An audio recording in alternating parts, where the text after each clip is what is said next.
कि अब समय आ चुका है कि भारत में यूनिफॉर्म एजुकेशन सिस्टम लागू किया जाए।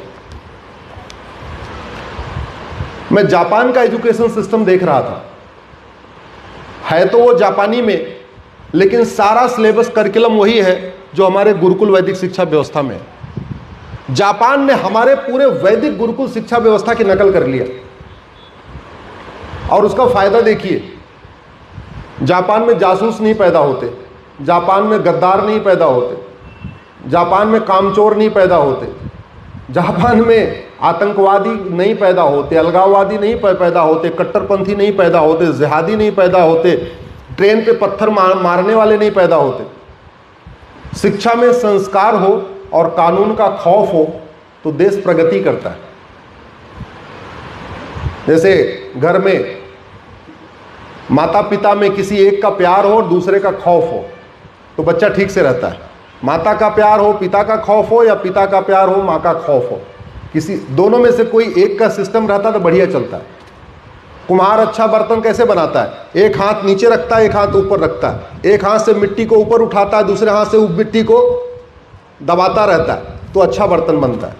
वैसे शिक्षा में संस्कार हो और कानून का खौफ हो तो भारत बहुत तेजी के साथ जो हमारे महापुरुषों का सपना था हम उसको साकार कर सकते हैं।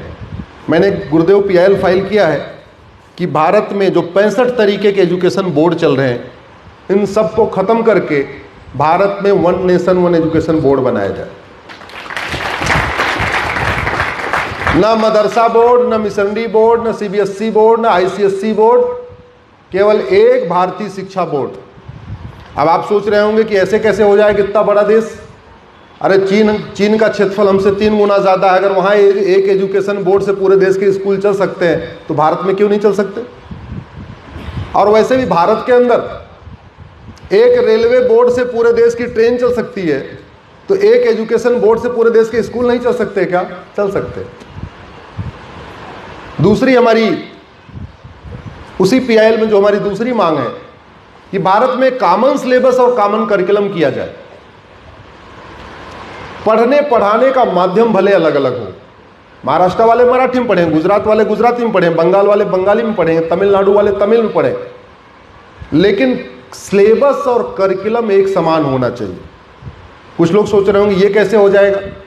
तो भारत में जो केंद्रीय विद्यालय चलते हैं पूरे देश में, उनका सिलेबस और करिकुलम कॉमन होता है, एक ही होता, अलग अलग नहीं होता। पूना का केंद्रीय विद्यालय हो या असम का केंद्रीय विद्यालय हो, कच्छ का कामरूप केंद्रीय विद्यालय हो या गुवाहाटी का केंद्रीय विद्यालय हो, सिलेबस करिकुलम कॉमन होता है।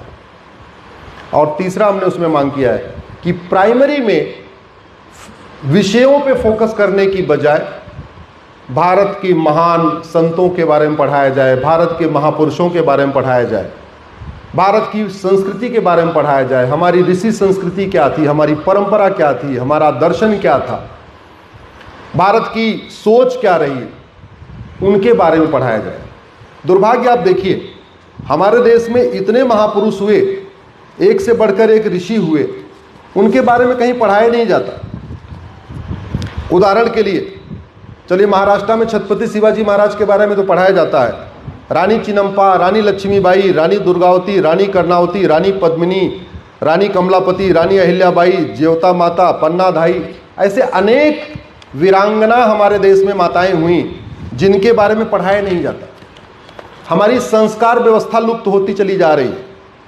पुष्पवन संस्कार, जातकर्म संस्कार, नामकरण संस्कार, निष्क्रमण संस्कार, अन्नप्राशन संस्कार, मुंडन संस्कार, कर्णवेधन संस्कार, विद्यारंभ संस्कार, उपनयन संस्कार, वेदारंभ संस्कार, केशांत संस्कार, संवर्तन संस्कार, ये जो 16 संस्कार व्यवस्था थी हमारी खत्म होती जा रही। क्यों? क्योंकि स्कूल में पढ़ाया नहीं जा रहा। ऋषियों महर्षियों के बारे में पता ही नहीं है। हमारे स्कूल में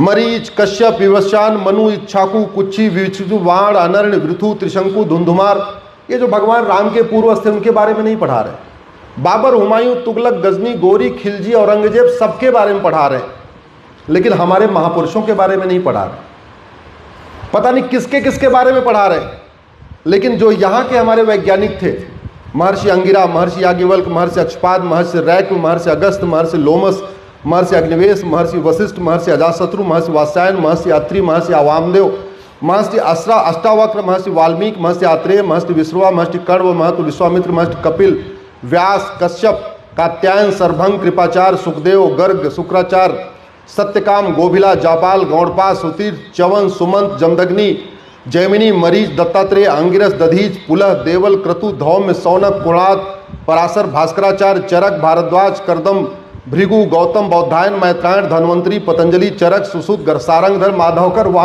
वाग्भट्ट, भावप्रकाश। ये मैंने भारत के ऋषियों का नाम नहीं लिया है, बल्कि भारत के वैज्ञानिकों का नाम लिया। इसमें किसी ने विमान बनाया, कोई बहुत बड़ा फिजिशियन था, कोई बहुत बड़ा सर्जन था, कोई बहुत बड़ा केमिस्ट था। ये सब बड़े बड़े वैज्ञानिक हैं। पढ़ाया क्या? नहीं पढ़ाया। तो ये व्यवस्था लागू हो, इसके लिए आवश्यक है कि एक भारत में यूनिफॉर्म एजुकेशन सिस्टम लागू किया जाए। मदरसा हमारे देश को खोखला कर रहा है, मिशनरी स्कूल हमारे देश को खोखला कर रहे हैं।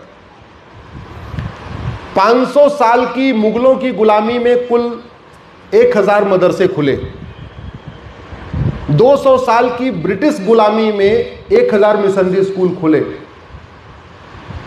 और संविधान लागू होने के बाद संविधान की गलत व्याख्या के कारण पिछले 75 साल में 3 लाख मदरसे खुल गए और 3 लाख मिशनरी स्कूल खुल गए।